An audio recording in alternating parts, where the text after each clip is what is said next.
All right, guys, so I want to come on here and do a quick unboxing review and setup on my new computer speaker. I do want to say thank you to the company for sending it out for reviews. Let's go take a look at it.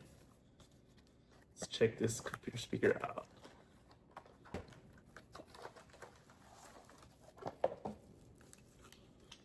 User manual for it.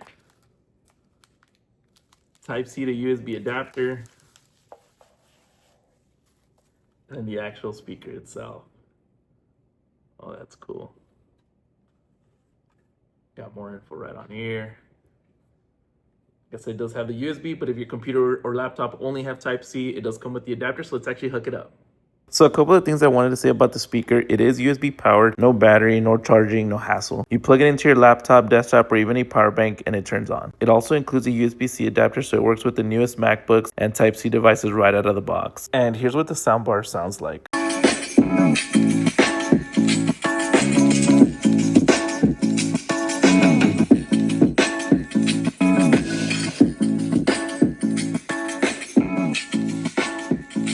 Control is really simple. One knob handles everything: power, volume up, volume down. No touch panels or extra buttons to mess with. Now let's talk about sound. It runs on 6-watt full range drivers and the output is solid. For a compact speaker, this stereo effect is clean, vocals are sharp, and there's no buzzing or distortion. Whether you're watching videos, gaming, or in a Zoom call, it gets the job done with clarity. There are 5 RGB lighting modes built in. You can cycle through them with one click, as you'll see, or shut them off completely if you prefer a clean look. Now let's see how it sounds when we do connect it through Bluetooth.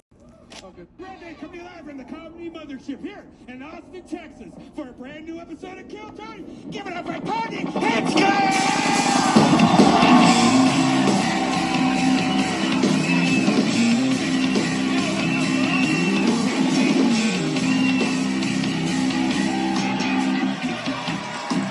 Alright guys, I hope you guys found this video useful. If you did, make sure you guys like and subscribe. It definitely helps out the channel. But if you guys are looking for a new Bluetooth or hardwired computer speaker, definitely come to this one. I'm gonna leave that link down in the description so y'all can get yours. Highly recommend.